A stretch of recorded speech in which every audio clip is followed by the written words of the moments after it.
UWITV now presents the Association of Caribbean Higher Education Administrators 18th Annual Conference under the theme New Times, New Approaches to Higher Education. Here now is the first session of Day 2. So we are here to continue with some dynamic presentations. This morning we started off with the plenary, walking the tightrope of mental health. We continued with our roundtable discussion on mental health. And of course, this concurrent session will speak similarly to the theme, walking the tightrope of mental health. Now we have three teams or three sets of presenters, and I can't wait. I hope you're as anxious as I am to hear what it is that they have to contribute to this discussion of mental health, seeing that it is all around us. We see it every day. Well, I don't know about you, but as soon as I leave my house, I start saying, "Dear Lord, here goes another mental one on the road." So we see it pervading the society, and so it is really indeed a very topical issue. So our first presenter will be speaking on workplace incivility and mental health, implications for both direct and indirect victims in the workplace. And that person is Miss Afia Jules, and she is an administrative assistant at the St. Augustine campus, UWI. She has been in that position for over 13 years. Her expertise is in the Banner student system and student administration. She's the holder of a management studies degree from the UWI Open Campus and an MSc in strategic leadership and management, and that is from the UWI St. Augustine campus. Afia has plans to continue research on workplace incivility within the region. Our second presentation will be on social media and mental health in the digital age. And we have three presenters. The first is Professor Paul Golden, and he is the Dean of the College of Business and Management at the University of Technology, Jamaica. He has served as the the head of school for the School of Computing and Information Technology. He's an academic, an innovator, a consultant, a philanthropist. Professor Golden is a multiple winner of several of the university's most prestigious awards for excellence in research, community service, teaching, and innovation. In addition to that, he is also a prolific writer who has authored several publications, including journals. We have also a member of that team, being the person of Miss Ramone Peck. Romani. I'm sorry. Peck. I'll call you Miss Peck, so I don't spoil the name. So she has been employed as an administrative support in the Dean's Office, the College of Business and Management at the University of Technology, Jamaica. Since 2018, she is the holder of a bachelor's degree from the University of the West Indies in psychology, and she mostly focuses on research and project management. She is integrally involved in the development of projects conducted conducted in 2018, which led to the college's release of Young Jamaicans in a Hyperconnected World, Life Online. She's presenting at ACHEA for the very first time. So a special welcome to you, Ms. Beck. Our third presenter would be Miss Patricia Thomas, and she's also a graduate of the University of Technology, Jamaica, with a bachelor's degree in education. She has been employed to the institution for the past 10 years. She was first employed to the School of Business Administration and now provides administrative assistance in the office of the Dean of the College of Business and Management. In May 2019, she was the recipient of the President's Award for Customer Service Excellence, and I applaud that. This is our first time presenting at ACHEA, and again, special welcome to you. Then we go to our third presentation, and that is Mental Health and the University Environment, the Jamaican Context. And we have two presenters, Miss Corinne Stevens, and she's an administrative support in the School of Computing and Information Technology at UTech. She holds a postgraduate diploma in language education and a BA in literatures in English with a minor in gender and development studies from the University of the West Indies. Corinne is also the author of Disaster Risk Management and Hurricanes in the Caribbean. Published in Friedrich Ebert Stiftung publication, Working Paper Series number 7, and Gender, HIV and Vulnerabilities, published in the UNFPA publication, Working Paper Series. She is a member of her church's choir and Adventist Youth Society. And then finally, we have Mrs. Arlene Fisher, and she is a member of staff at the University of Technology, Jamaica for over 11 years. She is presently an administrative support in the Office of the Deputy President and has served in other areas. Ms. Fisher holds a master's degree in management and a bachelor's degree in human resources with a minor in marketing from UTech, Jamaica. She's a graduate of the prestigious Westwood High School and a Christian of the SDA faith. This is her second paper. Her first was published in April 2010, and the name of that paper was Implementation Issues with the University of Technology Jamaica Strategic Plan. Could we make our presenters welcome? So without further ado, I invite Ms. Jules to the podium. Good afternoon and thank you. Today I will be presenting on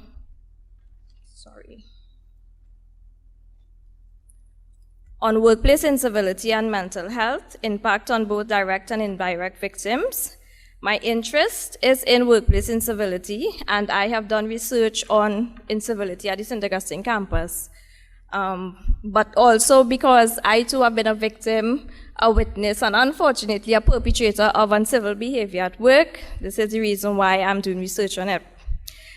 So jumping right in, I will take you through mental health first, and then speak on incivility. According to the World Health Organization, health is a state of complete physical, mental, and social well-being, and not merely the absence of disease or infirmity. And as Professor Abel said this morning, there is no health without mental health. Mental health, on the other hand, refers to our cognitive, behavioral, and emotional well-being. It is all about how we think, feel, and behave. The term mental health is sometimes used to refer to an absence of a mental disorder. When individuals are able to manage life stresses, contribute productively at work and in their communities, and realize their potential, then they have experienced good mental health. These are some ways that we can ensure that we maintain our mental health by getting enough sleep, eating right and exercising, taking care of basic physical and emotional needs, staying connected socially, stopping to assess how things are going in life, and managing the stressors in life. And I can say that I am guilty of some of these things because I do not eat right, I do not exercise. Research shows that 1 in every 4 people in the world will be affected by mental disorders at some point in their lives. Again, as Professor Abel pointed out, it's 1 in every 5 in the workplace. Mental illness is attributed to conditions that alter an individual's behavior, thinking, mood, and relationship with others. These conditions include anxiety, depression, schizophrenia, intellectual disabilities, and disorders due to drug abuse. And as the slide shows, we look at stress, OCD, fear, anorexia. These are also some conditions that can lead to mental health issues. Currently, depression is one of the most common mental disorders affecting approximately 300 million people worldwide. And as the slide shows, that is exactly how huge depression is. We take it around with us. We do not know that, sometimes we don't even know that we are experiencing depression, but it is a very big problem. There is a social stigma associated with mental health in the Caribbean, and individuals experience discrimination with respect to work, access to healthcare, housing, the legal system, and family life. Removing the stigma surrounding mental health and encouraging relevant conversations are important steps in ensuring healthy workplaces. However, this alone is inadequate when dealing with the complexities surrounding the development of a psychologically safe and healthy workplace. Mental illness is what some experts call invisible injuries for the victim and are perceived as not real by others. Counseling is seen as a mere conversation, unlike surgery or other traditional physical health care. In a 2008 study conducted here in Jamaica, it was found that if mental health services were integrated in the primary care system, stigma in community members may decrease, while benevolence and compassion toward individuals with a mental illness could grow. Currently, this combined model of care has been adopted in Jamaica. Essentially, what this requires is the elimination of mental hospitals, or what we call back home in Trinidad as the madhouse. According to the American Psychiatric Association, major mental illnesses do not occur overnight. Some changes about the individual's thinking, feelings, or behavior are recognized by family, friends, teachers, or the individual themselves before the illness appears fully. The APA has listed the following signs and symptoms that may occur and may warrant the intervention of mental health professionals.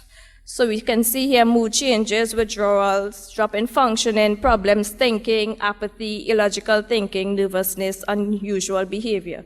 So these are some signs that can indicate that there is an issue.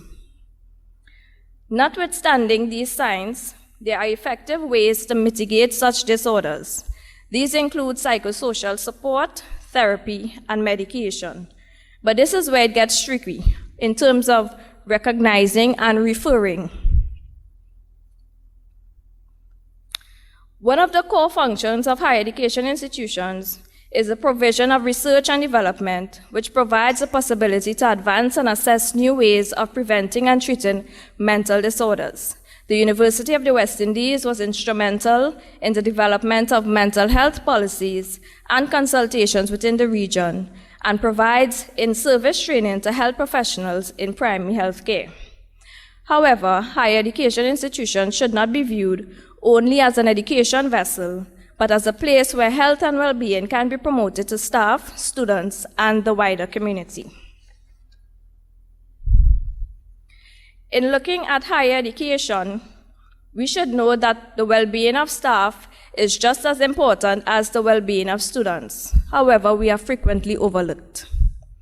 Higher education staff experience ill health mainly due to the burden and stress associated with their circumstances, one of which is being a target of uncivil behavior, otherwise known as workplace incivility. Research has found that higher education employees experience general abuse frequently with deleterious outcomes, and it is significantly associated with mental health issues such as distress, alcohol, and substance abuse. Workplace incivility is defined as a mild form of negative interpersonal behavior that violates workplace norms and is characterized by rudeness and disrespect. Additionally, when employees are intentionally ignored, undermined by colleagues, or publicly belittled by an insensitive manager, constitute acts of incivility. Essentially, it is low in intensity and it is ambiguous. So, when we say we are bad-mouthing someone or we lack common courtesy like please or thank you, we take credit for someone else's work, we pass blame on to others, we send emails and copy supervisors to discredit staff, we are being made fun of or picked on by others, being interrupted when speaking without good reason, standing behind someone when they are on the computer or on the phone are all examples of incivility in the workplace. That by itself seems insignificant, but when it is repeated, it becomes an issue to the victim. Some researchers suggest that incivility is a precursor to belligerent and vehement behaviors that can spiral into increasing and intensifying forms of aggressive behavior, such as bullying and emotional abuse. The continuum highlights that workplace misconduct can increase in intensity from incivility to bullying to violence. It is what researchers call tit for tat, a reciprocal exchange of rude behavior. Now, the difference between incivility and bullying is that incivility is low in intensity, whereas bullying is aggressive behavior. Additionally, you can be incivil to a number of people at any point in time, but with bullying, you are targeting an individual or a group of persons.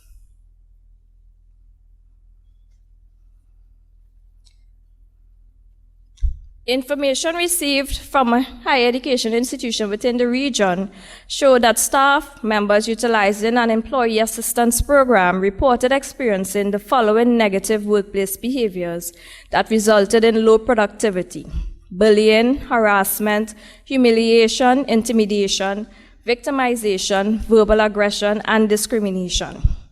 These results point to an underlying issue in the workplace that requires urgent intervention. Workplace incivility not only differs with respect to its source, that is supervisor incivility or co-worker incivility, but also the type of incivility, that is whether it is experienced, witnessed, instigated, or cyber incivility. Research on experience incivility focuses on what factors make one a likely target of uncivil behavior, one of which is diversity. One's gender, race, age, and social class are all variables associated with experiencing incivility. Studies show that 46% of the support staff in higher education institutions who had administrative, clerical, and secretarial roles experienced some form of incivility. Additionally, the adverse effect of uncivil behavior is endured not only by the victims, but also by the witness. Witnessed incivility is associated with regressions in mental health, job dissatisfaction, and profound levels of anxiety for the witnesses. A review of the literature shows that 43% of the support staff in higher education institutions witnessed incivility. Furthermore, customers that witness incivility may choose not to patronize or re-patronize businesses 50% of the time. On the other hand, instigated incivility focused on the offender's personality, temperament, and judgment as characteristics which contribute to their discourteous conduct. Some offender traits, such as high power levels, are positively related to instigated incivility. You know that saying, if you want to test a man's character, give him power? Yes. In addition, workplace incivility is not only limited to the physical workspace through person-to-person interaction, but can also occur online. With the rise in rates of internet use at work, the ease with which individuals can engage in incivility intentionally or unintentionally has likely increased. Online incivility is defined as a manner of offensive interaction that can range from aggressive messages in threads, incensed discussion, and rude critiques to outrageous claims, hate speech, and harassment. These types of incivility can affect employees' work attitudes, perceptions of their supervisors, work performance, and leads to intentions to quit. My next slide highlights the factors that encourage workplace incivility. These factors are characterized as enablers, motivators, and triggers. Enablers involve roles and actions of the perpetrator that provide opportunity for being uncivil. Things like fear or rage. Then you have motivators or variables that suggest that uncivil behaviors can be satisfying, like job uncertainty or unexpected benefits. So they have not settled our negotiation, so that is grounds for me to be uncivil. This is the way people think. And then we have triggers as self-explanatory, which would be lack of communication or lack of knowledge. These are the triggers for uncivil behavior. Workplace incivility has a positive relationship with high turnover, absenteeism, and lack of job involvement. Therefore, it is imperative to nip incivility in the bud in order to prevent these consequences. Additionally, treating with incivility head-on will increase a company's bottom line. There was a study conducted by Cisco Corporation, which is a leading IT company within the US, that found that when they did their study on incivility, they were losing $12 million a year because of low productivity. Additionally, within the US, the Gallup organization said due to disengagement, $300 billion was being lost by businesses. But what can we do? We can provide training to staff, define what incivility is and what it looks like, as oftentimes employees are not aware that they are engaging in uncivil behavior. Exercise zero tolerance to the perpetrators. This requires having policies in place.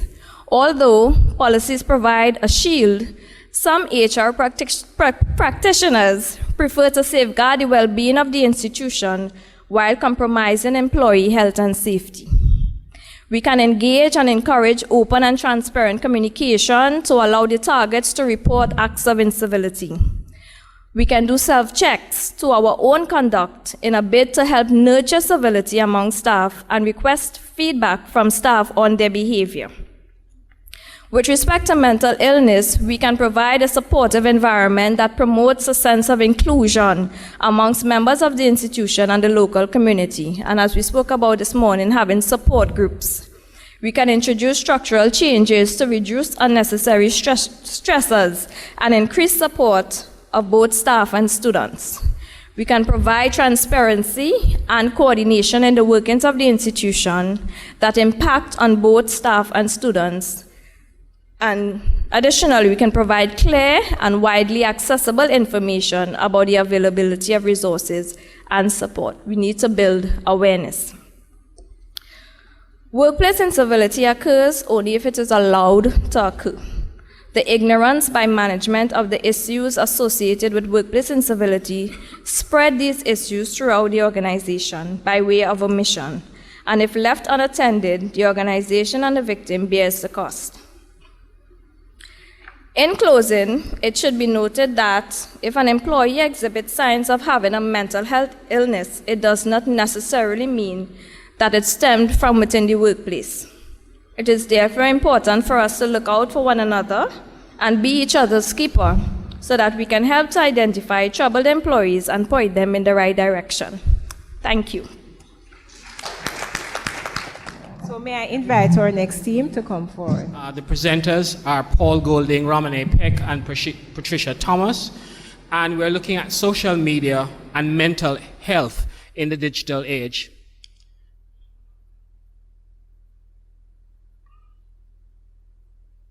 The presentation will cover these areas: the objective, the purpose of the study, methodology, findings, discussion, and then we'll make some recommendations at the end. So what's the objective of this study that we have done? Most teenagers, most young adults between the ages of 14 and 34, 35 are digital citizens. They are very much engaged in the use of digital media, and they use digital media for everything.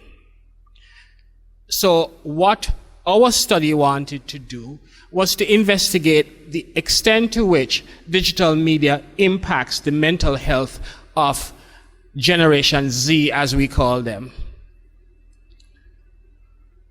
So what we did was to try to find out how teenagers and young adults use social media, and to make recommendations on how social media use of teenagers can both impact and help in mental health issues. The purpose of our study is to provide data for administrators to be able to develop strategies to help identify, treat, and promote healthy mental health attitudes and behavior for current and prospective students.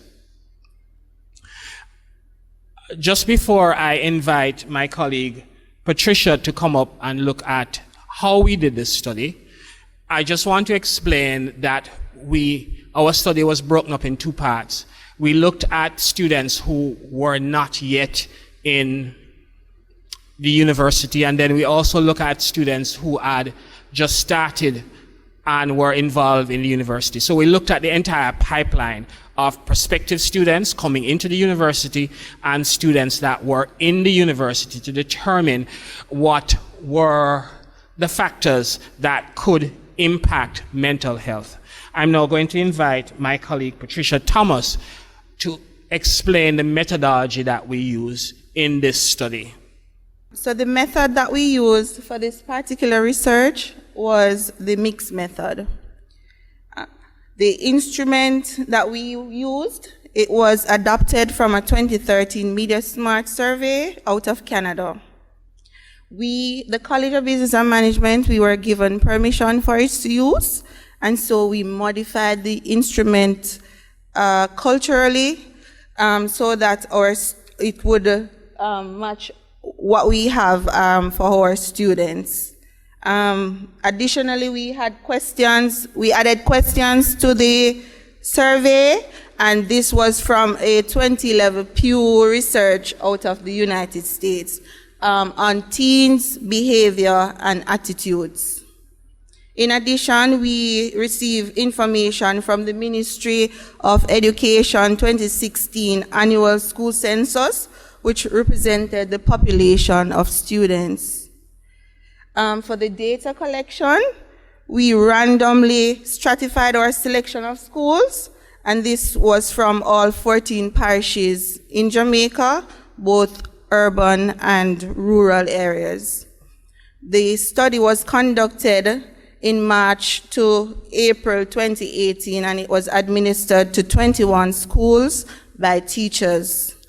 A total of 2,690 surveys were received from the schools, and 2,201 were useful, and we used that in our analysis. Now, what we also did was to conduct focus groups. We conduct 3 focus groups with what we call our pre-university students, and those students were between the ages of 13 to 18, grade 7 to 13. The focus groups were conducted in 3 different parishes across Jamaica. In 2019, we conducted the focus group with current university students. Those university students that we conducted the survey with was to determine their level of stress, anxiety, and how social media impacted their real life and what they present online. I'll invite Romany Peck to speak about the findings. Good afternoon. So in our findings, we focused on 5 areas, and these areas were internet and phone usage, cyberbullying, sexting/nudes, The internet is a source of data on mental health, physical health, sexuality, and relationship problems, and we also look at depression, anxiety, and suicide. In the data that we received, we realized that 95% of students access the internet and was through cell phone usage, tablets, or other mobile devices. On the chart that we have here, we can see where the most highly used app between the ages 13 to 18 was WhatsApp. In the focus group with the university students, they indicated that Instagram was their most used social media platform, and then between the pre-university and university students, they said that Facebook is now an outdated old people app. All right, so from the table here, we can see that 49% of the participants use the internet daily, and then we can see that 15% use it almost constantly, and several times a day we had 14% using the internet. For the number of hours spent on technology, 32% indicated that they use the internet or spend time with their devices 10 hours or more. And then we can see where 27% use it for 1 to 3 hours, and 23% use it for 4 to 6 hours. All right, so in this section, we looked at how well they unplugged, or if they did in fact unplug from their devices from time to time. And one of the questions that we asked is, do you sleep with your phone in case you get calls or messages in the night? And by the data here, we can see that 35% of the persons said yes, which is over a third of the respondents. Some persons said sometimes, and that was 34%, and then 31% said no. We also asked if they had chosen to unplug in order to enjoy other aspects of their lives, to do the activities that are listed to the side, and we can see that 60% did unplug to enjoy quiet time, 57% to read a book, 55% to go outside to play a sport, and 31% to spend time with their family. All right, so we looked at cyberbullying, and 40% of the Jamaican students have experienced cyberbullying, and what we notice is that both boys and girls experience it equally. The main means of bullying that was indicated from the study was 75% calling someone a name, 33% posting an embarrassing photo, 28% being threatened physically by someone, and 19% spreading rumors.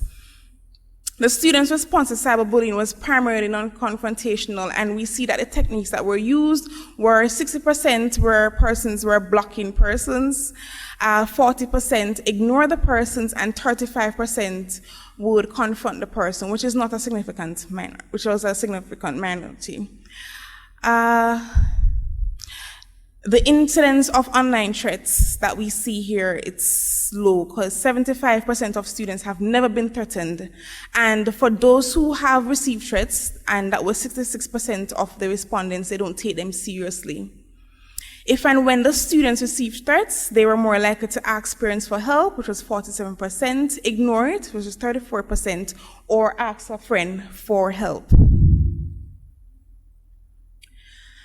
The study examined students' behavior surrounding sexting, and we did so by asking a series of questions in relation to sending and receiving nude messages and sending sex. The results indicate that over 50% of the students across grade levels receive sexy or nude photos from someone. And when they did receive these messages, they would forward or send the nudes or sex to other students. This observation was basically constant across grade levels except for grade 12 students, as they were least likely to forward a sexy or nude photo to someone.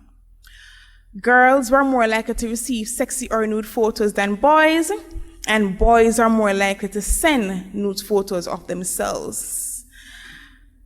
Yes. The data suggests that while forwarding nude happens, it is generally considered taboo to forward these messages, and contrary to popular belief, the incident is not as common as adults may think. So in this section, we looked at the internet as a source of data on mental health, physical health, sexuality, and relationship problems. In the table here, we can see where 47% use the internet to look for information on physical health issues, 40% for relationship problems, 34% for mental health issues, and 26% for sexuality. Students were asked if social media was a source of stress for them, and 35% said yes. From the data that we received, there were no discernible differences in the stress-related response across sex or age group, as is indicated in the table below.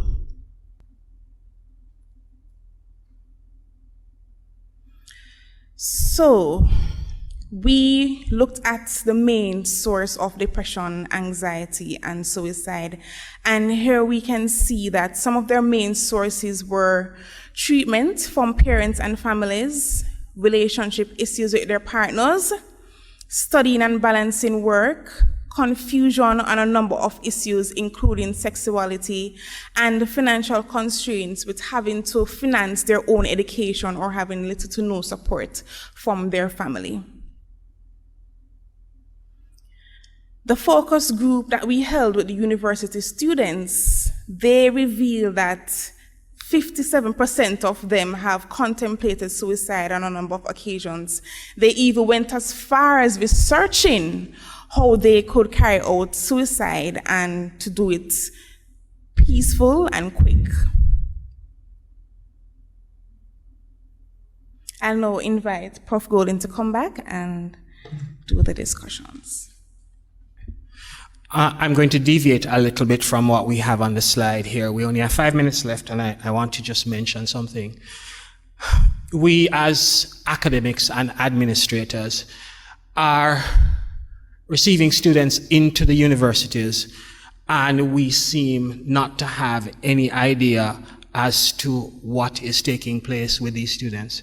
We tend to think that the only thing that we should be concerned as academics is what we are teaching, and that they should be able to absorb what we are teaching, and that's it.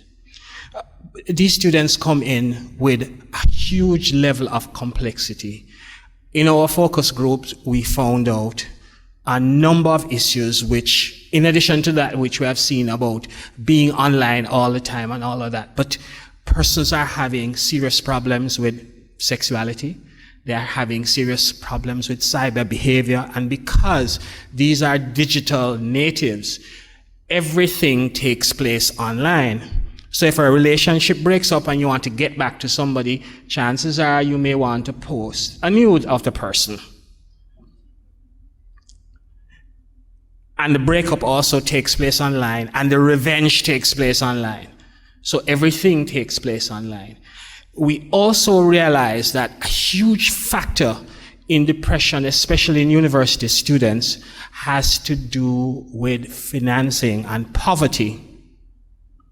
The students experience severe stress when it comes around to not being able to pay their school fees. I was talking to a student since week, and she wasn't even from UTech. We're from UTech. This was a UE student. And she explained that for the last 4 semesters, she has lived at 4 different places because she could not afford it. And what has happened subsequent to that, because of one, stress from cyberbullying, stress from not being able to be accepted as part of the class group, she missed classes. She did only 1 semester very well. She's carrying a GPA of 1.9, and she's a very good student. But all of these other factors have come about to impact how she behaves. Another thing that I want to mention that came out of our focus group is that although the counseling unit, especially at UTech, is very well staffed and the persons are very capable, the students are not aware of the services, and telling persons of these services only at orientation does not help because the students are inundated with information at the beginning of the school year. So these things don't get stuck in their brains. And therefore it is imperative that especially our counseling unit continuously let it be known that they are available and have sessions in which students can come out and be able to express their fears and anxieties and so on. I know we don't have a lot of time, so I'm going to invite back Ramani Peck just to look at the recommendations. So our main recommendation is, we did it in 3 parts, but the main takeaway that you should take from this is that we need to improve the digital literacy among teens and young adults. And to accomplish this, parents, teachers, lecturers, and administrators need to be digitally literate. Students need to be careful who they adopt or let into their cyberspace, and we need to teach students how to handle and respond productively to cyberbullying. Young adults in university, focus should be placed on the advertisement of counseling unit, as Prof. Golden was saying, so more students are aware of the existence and accessibility. There should be more forums to highlight issues affecting students in university, which should encourage a sense of openness and provide support and reassurance for the students once they know it is available. And the higher education institutions, they can target sensitive areas in open discussion, and this would encourage students to discuss the issues that they're facing with counselors or health professionals privately. Our general recommendations are to encourage teens and young adults to keep personal information private and off the internet, and there should be more initiatives to help promote empathy among students. Thank you.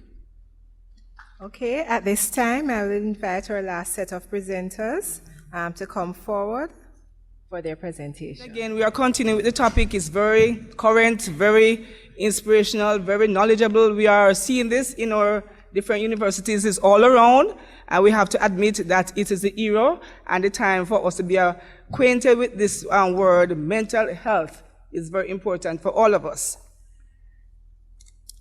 And based on Glenn Close, he said, it's an old paradox that a society which can now speak only and unabashedly about topics that were once unspeakable still remains largely silent when it comes to mental illness. Hi, Corinne. How are you today? What's up? What have you been doing to yourself? What are these?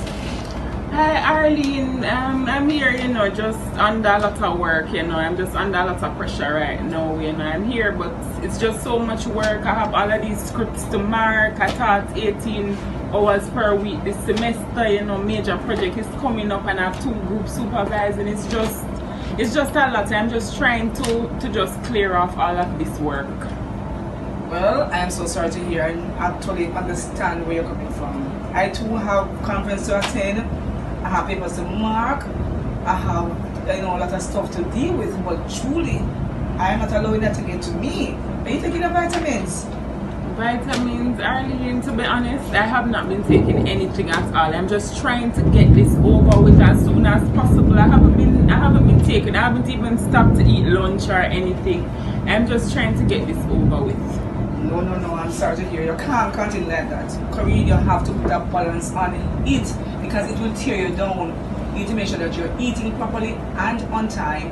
Take your exercise, get some rest, but you can't put yourself like that. You have to change the rhythm of what you're doing because you don't know what's going to happen. You're going to end up somewhere, and I really don't want to mention it. You know exactly what I'm talking about.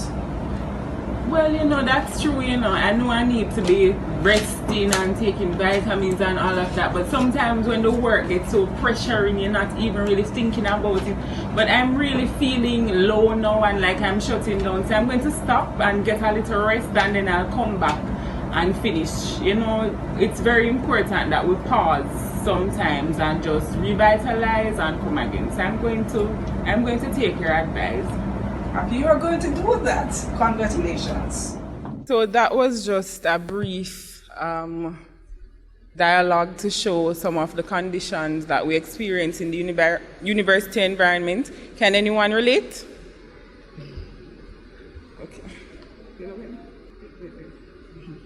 Okay, so our objectives for this presentation is to explore the university environment and how the mental health of students and staff members can impact productivity. We'll look at some of the early warning signs of mental ill health based on the response to elevated stress, and some recommendations for addressing early warning signs and promoting an environment that fosters mental wellness. So we asked the question, what is mental illness? Based on research conducted inside and outside of Jamaica, mental illness is a growing concern, and we actually are agreeing with that because we see what's happening and it's a reality base. And according to Mayo Foundation of Medical Education and Research 2015, mental illness is defined as varying mental health conditions or disorder which affect the mood, your thought process, your behavior. Mental health also can be experienced by many individuals periodically, whether or not a mental illness becomes evident, where there is a presence of ongoing signs and symptoms which result in frequent stress and affects one's ability to function. Looking at the background, it should not be automatically assumed that symptoms are as a direct result of elevated stress. It is important to pay attention to one's body and observe changes and the possible correlation. It is important also to seek medical attention where necessary and not do self-diagnosis, especially in situations where the symptoms may suggest a life-threatening illness. The university community can be a very stressful one, and it's for both staff and students. Based on research conducted in the United Kingdom, some of the factors that we see that contributes to poor mental health of students, including students coming from the rural areas to the urban areas, and their financial strains and other related stuff. Okay, through informal interactions among staff members and students and their peers, it is evident that individuals at the University of Technology, as other institutions, at some point experience stress due to the pressures of the campus environment. This is not limited to the Jamaican context, and in one article entitled "Academia is Built on Exploitation," it was expressed that mental health problems are common among PhD students, and from recent research, in excess of 30% of PhD students are said to develop one psychiatric condition, which is higher than the rate for individuals working in the areas of emergency services and defense. And that is very concerning. In an article entitled "Mental Illness Worry," representatives from the Psychiatric Nursing Aid Association of Jamaica noted that within the next 10 years, the number of mentally ill persons in the island of Jamaica could be doubled. This has implications on higher education institutions, because if so many persons within the society may be affected, then those in the universities will also be affected. A part of the problem which exists in attending to students with mental health disorders, according to Mowbray, a psychologist at the University of Michigan, is that staff, while having good intentions of working with students with psychiatric disabilities, at times don't understand what they should do or the resources, or have the resources to do it. This hampers workplace productivity, because if service providers are unsure of what is required or lack the resources, this leads to inefficiencies and can cause frustration, resulting in additional stress for both staff and students. And right, as one of our objectives, we want to look at the early warning signs, because they're there and it's something that we have to take into consideration. So it is very important to identify the early signs. Individuals need to pay attention to their bodies and observe changes. And according to the University of California's manual, there are some areas that we should look into. One, academic indicators, which is students being absent from classes, missing assignments, decline in the quantity and quality of work, and written or artistic expression of violence. 2, behavioral and emotional indicators, which look at the withdrawal, animated behavior, hostility, irritability, or anxiety and a lack of response to staff members. And thirdly, physical indicators, which is declining physical appearance and personal hygiene, extreme fatigue, frequent chronic illness, and inability to make eye contact.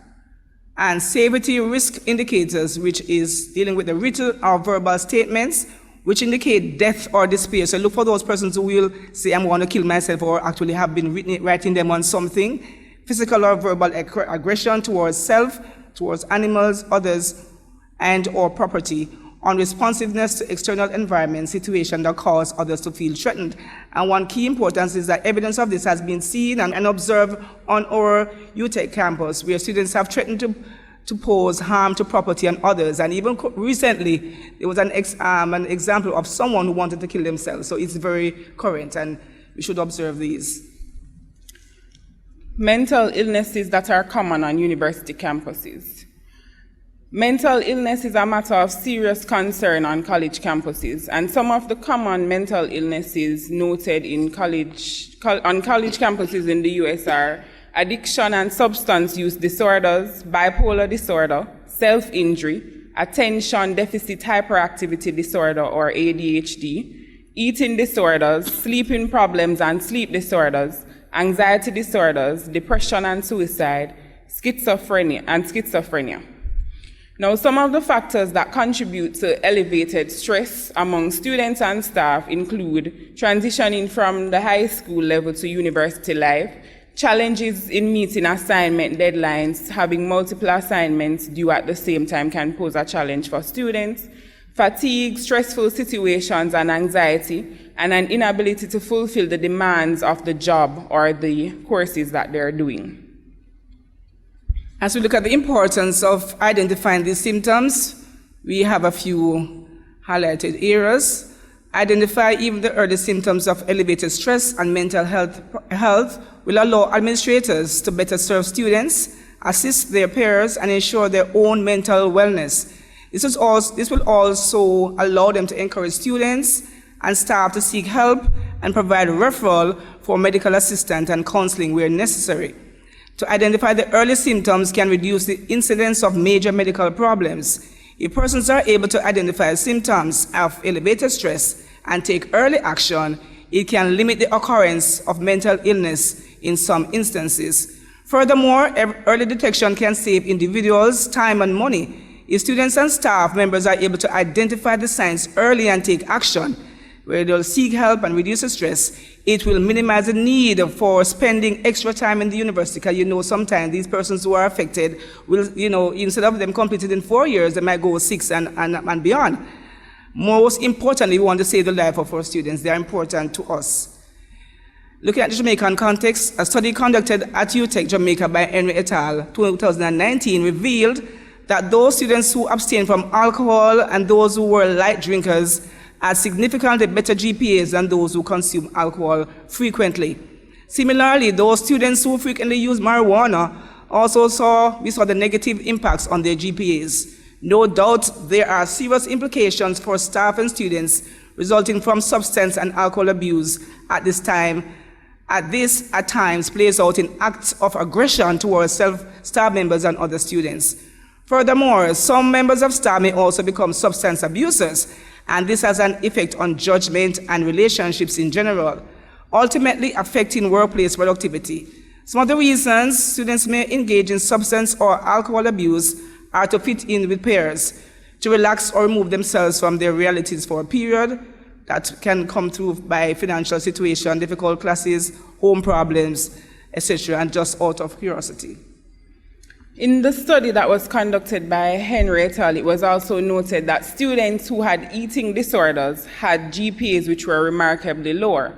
Poor eating habits and eating disorders affect the mental wellness of individuals because if you're not eating properly, then your concentration can be affected, and this affects your overall performance. This is applicable to both staff and students. From the study, it was noted as well that students who reportedly experienced depression were largely affected by challenges with schoolwork and finances. Why is it important to have mental wellness in an organization? It is vital to student success and workplace productivity. Instances of inappropriate outbursts, constant failure to comply with deadlines, aggression towards colleagues and students, persistent lack of sufficient rest, and poor eating habits can be all indicative of persons suffering from elevated stress. A survey that was conducted in the United Kingdom revealed that 43% of academic staff displayed signs which could point to the presence of a mental disorder. It is important for us to accept that an individual's state of mind can be affected temporarily, and that does not mean that the person is to be considered mad. And this will help to reduce the stigma if we're careful of the words that we associate with these conditions.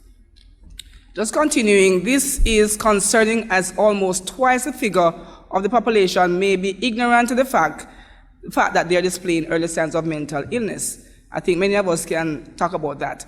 Greater attention needs to be given to promoting stress management at all levels, students, administrators, technical staff, and academics. Research has shown that academics are at times highly stressed and risk being burnt out. Right, and some of these are the things that will happen. You know, the alarm, you have a busy schedule, you are stressed, you have poor time management, you may be working overtime, you're rushing, always late, and the alarm and all of those activities can assist your body organs, and the symptoms that will come from that is you can become a mental health person. So it's essential that you strike a balance. Yeah. Some of the recommendations for managing mental health in the university environment: it is vital to ensure that administrators, academics, and students strike an adequate balance to mitigate against the effects of elevated stress levels. Universities should consider finding additional ways to reduce the workloads of those under pressure by using technology more effectively. For example, executive management should also ensure that the work environment provides opportunities for social activities for staff. At UTech, we have SEAS, Staff Entertainment and Sports Association, which has some of those activities. And the overall environment is conducive to the health of staff and students, such as proper ventilation. Managers and supervisors should also ensure that there is proper planning with teams to determine realistic goals and objectives with reasonable timelines. Ensure that the services of the counseling and psychiatric units are easily accessible and available to everyone. Improve and strengthen individuals' confidence in these services and reduce or diminish the culture of silence. Provide proper facilities and information in the university space where individuals can receive guidance on managing their mental health to avoid mental illness. Manage early detection by having an addendum on application forms asking general questions for adequate information without having discrimination. Increasing students' and staff understanding of mental health so they can seek support early and easily, and offering grief counseling for staff experiencing known loss. So if someone has lost a family member, for example, it's important that we don't wait until the person comes to us, but as the persons who are responsible for that, that you reach out to the persons who are experiencing the loss. Continuing, develop a policy which is specifically geared towards mental health. Improve mental health literacy among administrators and academics, including symptom identification, participating in self-care practices, and knowing where to seek support in normal and emergency cases. Individuals also need to employ strategies to reduce stress. One nursing practitioner at UTech, Jamaica, suggests that persons become more organized by utilizing things to do pads, setting realistic goals, focusing on the task at hand, exercising, getting sufficient rest, and maintaining a healthy diet. And in conclusion, the university environment can be a stressful one for staff and students alike. Striking a work-life balance is vital to ensure mental wellness. Further research is needed in the area and a greater awareness amongst university stakeholders. An in-depth research by practitioners in the field to explore specific mental health issues affecting university students and staff in Jamaica would also be very timely. Providing additional prevention strategies for university personnel to better manage these disorders would also be useful. Thank you very much.